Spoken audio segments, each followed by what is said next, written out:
እባብ ለስላሳ ናት። በስመ አብ ወወልድ ወመንፈስ ቅዱስ አሐዱ አምላክ አሜን። እባብ ለስላሳ ናት። የእባብ አካል በጣም ለስላሳ ከመሆኑ የተነሳ የሚገባበትና የሚወጣበት ቦታ ሳይቀር እጅግ ይለሰልሳል። በጣም ለስላሴው የተማረኩ ሕፃናት በገጠሪቱ የሀገራችን እናቶቻችን አረም ቁፋሮ አጭዳ ላይ ሆነው ስራ በሚይዙበት ጊዜ እናቶች ሕፃናትን ከሆነ ዛፍ ስር ወይም ከአንድ ጉቶ ስር በልብሳቸው አጎናጽፈው አስተኝተው ነውና የሚሰሩ። እነዚህ ሕፃናት እባብ ከተኙበት ሲመጣ በእጃቸው ይዙታል።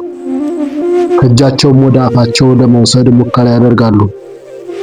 እነሱ መርዛማነቱን ሳይሆን መለስለሱን ነውና የሚያዩ። እንዲህ ከእባብ ጋር ሲተሻሹ እባብ ነድፎት ሕፃን ገደለ ተብሎ ሰምቼ ግን አላውቅም። በእውነት እግዚአብሔር ሕፃናትን ይጠብቃቸዋልና። አሁን ማንሳትና ማሳየት የፈለግኩት ግን ሕፃናቱ በእባብ አለመነደፋቸውን ሳይሆን የእባብን ለስላሳነት ነው። እባብ እንዲህ ለስላሳ ስትሆን ግን ፍጹም መርዛማ ናት። እባብ እንደ መለስለሷ ቅናት ዮሐንስ በሆነች ነበር እንዲሉ ይልቁንም መርዛማነቷን በለስላሳነቷ ደብቃ የምትጎዳውን ሁሉ ለመጉዳት ምቹ ሁኔታን ፈጥሮላታል። እባብ ማን ነው? እኔ ነኝ የሚል ካለ ብዬ ነው። እንዲህ እንደ እባብ መርዛማነቱን በለስላሳ ማንነት ደብቆ የዋሆችን ሲናደፍ የሚኖር እባብ የለም እንዴ? ካለ እኔ አለሁ ይላል። ግን አይልም። አለሁ ካለ የእባብነት መገለጫዎችን ማወቅ ያስፈልገናል።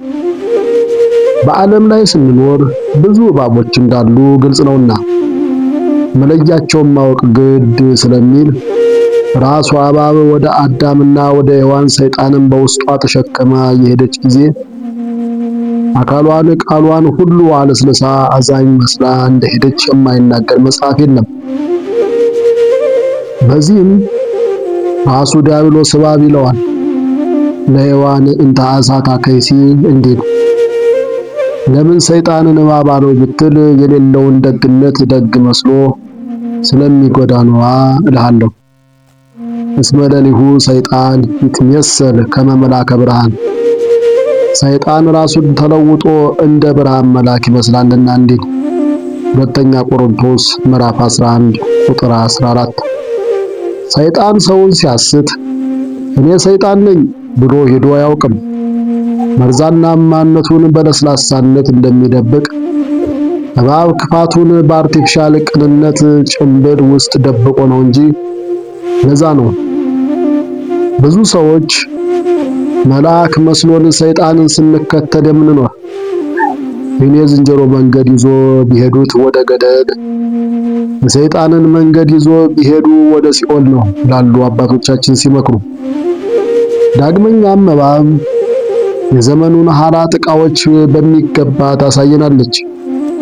እባብ ውስጧ ላይ የሌላትን ልስላሴ ይልቁንም የአንገዳይ መርዛማነቷን በላይ ባለ ልስላሴ ደብቃ ብዙዎችን እንድትናደፍና ስትገድል እንደምትኖር ዘመናችን መናፍቃን ቤታቸው ውስጥ የሌለውን ደግነትና ቅንነት ለሰው ማጥመጃ ሲባል እንደሚያሳዩ የአደባባይ ምስጢር የሆነ ከመጣ ሰነባብቷል።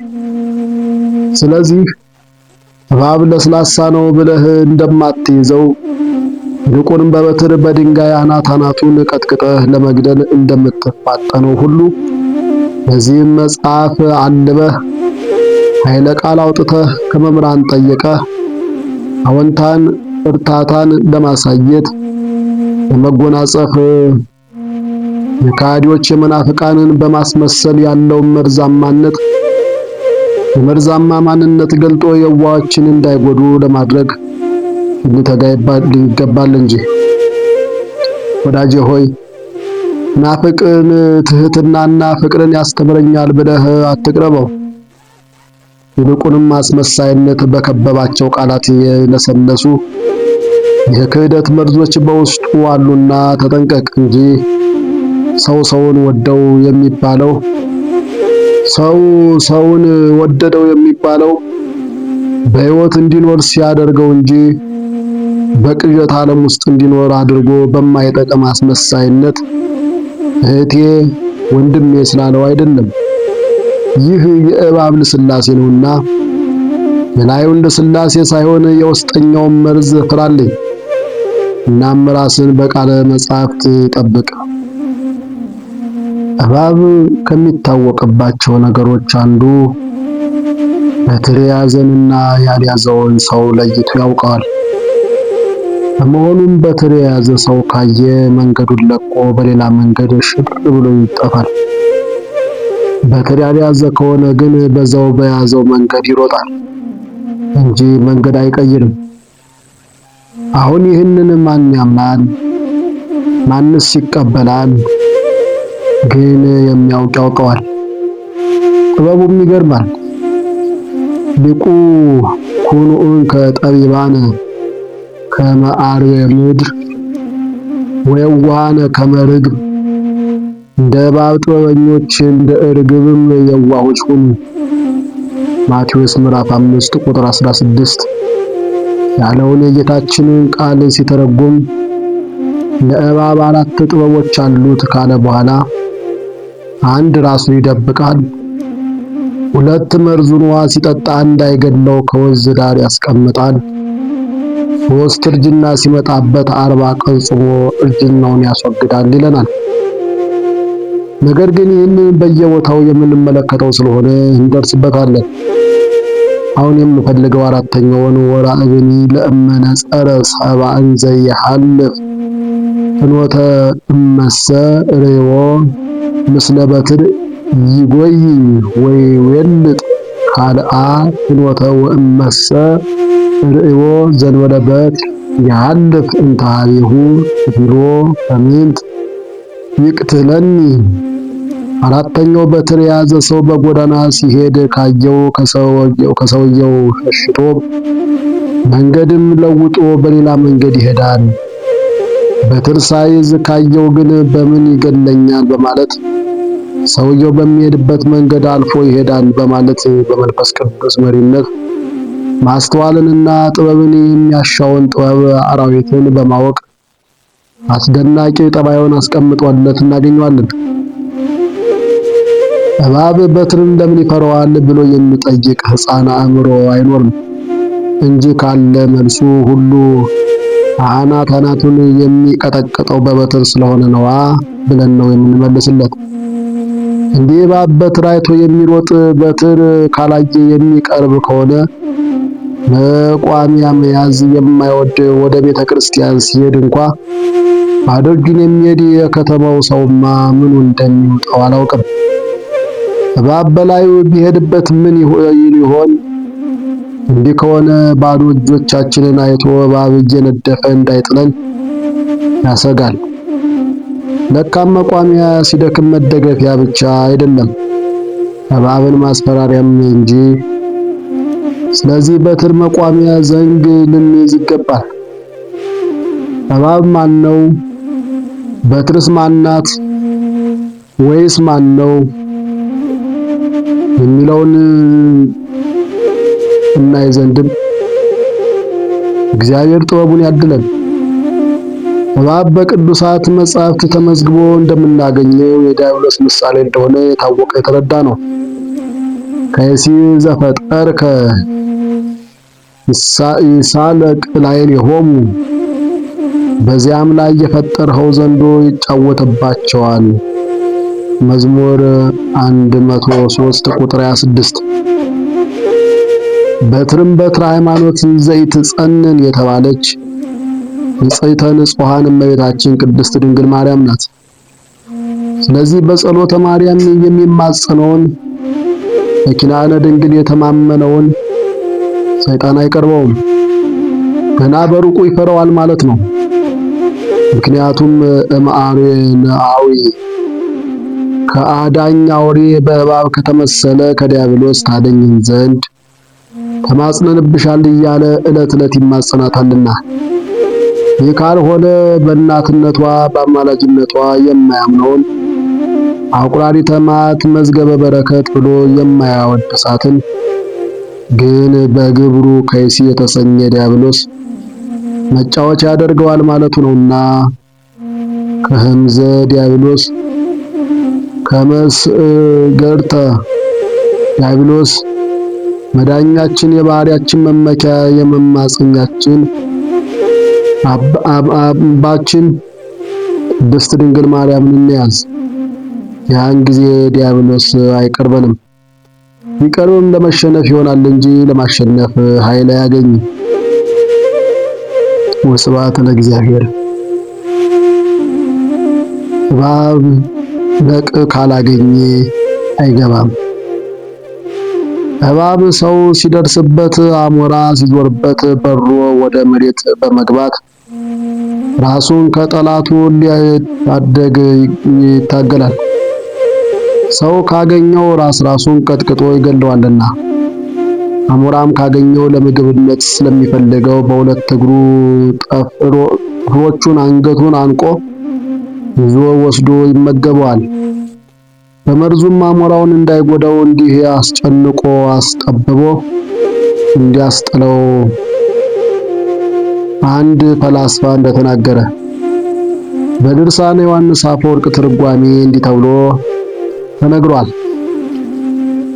ፈላስፋ የተናገረው ምሳሌ አባቱ ሲሞት የራስሽን ምቾት ስትፈልጊ ልጄ እንዳይንገላታ ብሎ ሞተ።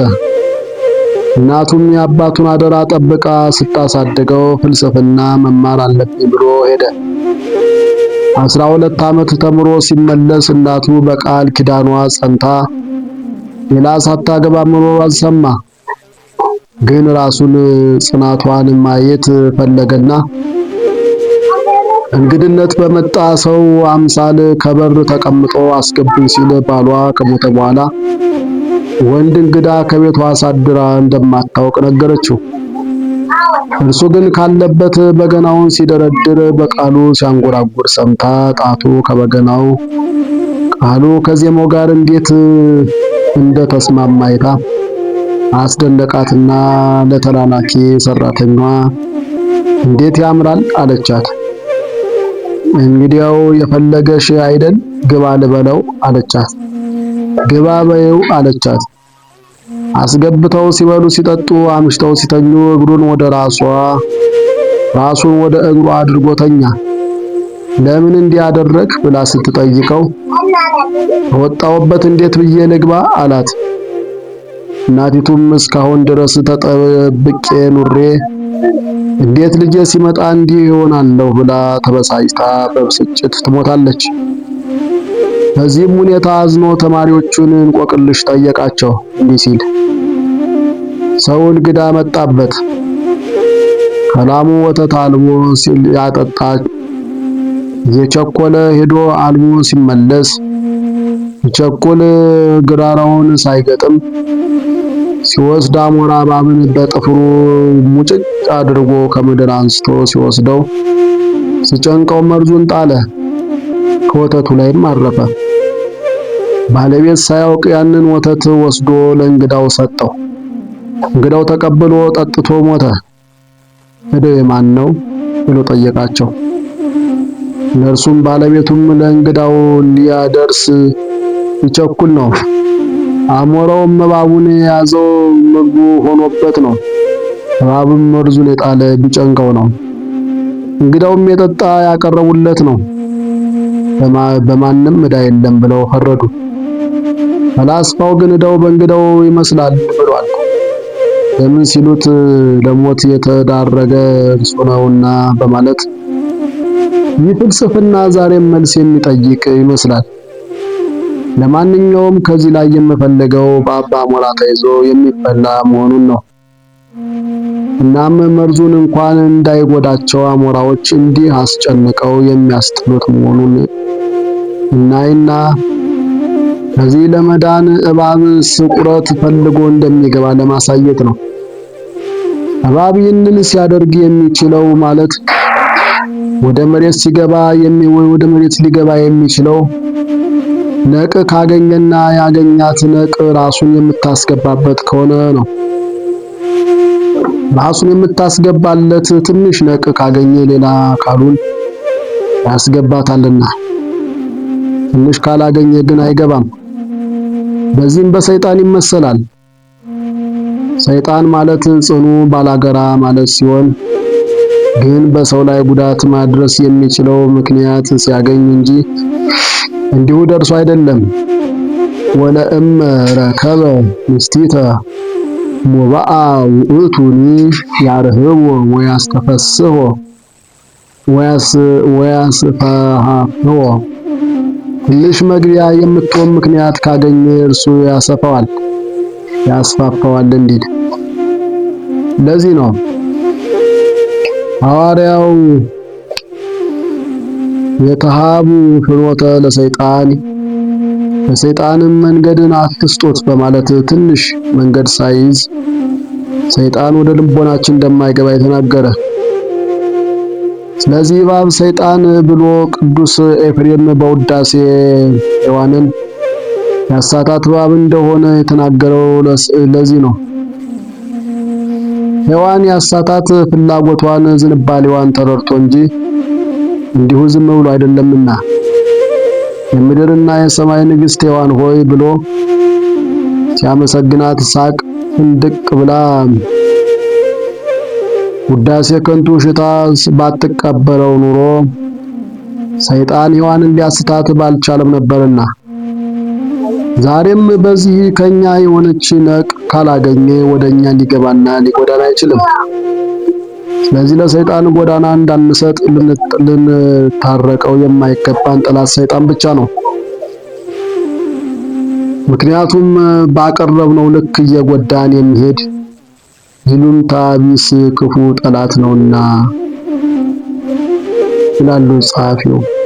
እንደ እግዚአብሔር መልካም ፍቃድ ቀጣይ እባብና ዕፀ ዘዌ። እባብ ነድፎ ሴት እየተንጸረጸረ ነው፣ እባብ ጥግ ሳይዝ አይጣላም የሚሉትን እንደ እግዚአብሔር መልካም ፍቃድ እንመለከታለን። ለመምህራችን በእውነት ቃለ ሕይወት ያሰማልን። እንደዛ አይነት ብዕሮችን እግዚአብሔር አምላክ ያንጥፍበት። እናንተም በዚህ ከተማራችሁበት ለሌሎች ሼር ማድረግን ዩቲዩብን ደግሞ ሰብስክራይብ ማድረጉን አትርሱ። ይቆየን። ወስብሐት ለእግዚአብሔር። አሜን።